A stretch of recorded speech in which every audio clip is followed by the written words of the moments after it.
seară albastră am pășit în visul tău, în tăcerea noastră, sub umbre de vise, cu șoapte de argint.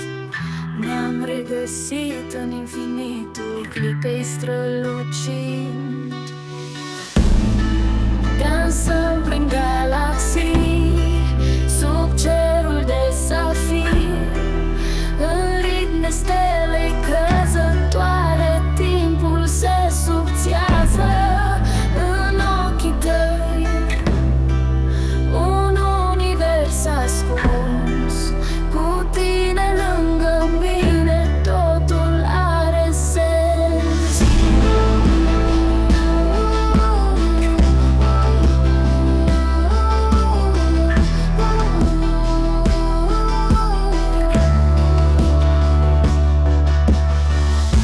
Povești fără sfârșit, închise într-un sărut, atingeri de lumină din visele ce-am vrut. Dincolo de timp și spațiu te-am găsit mereu. Ești ecoul veșniciei în sufletul meu.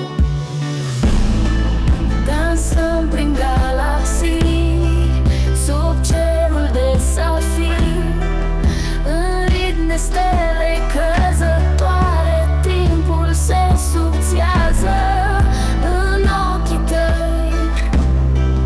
Un univers ascuns, cu tine lângă mine, totul are sens.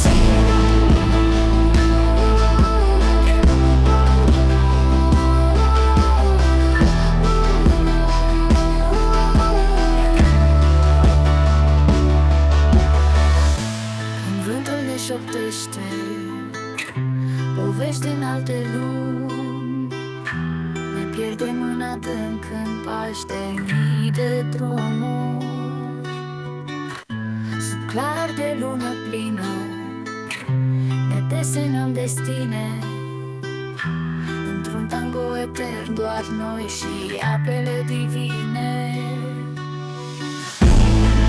Dansăm prin galaxii,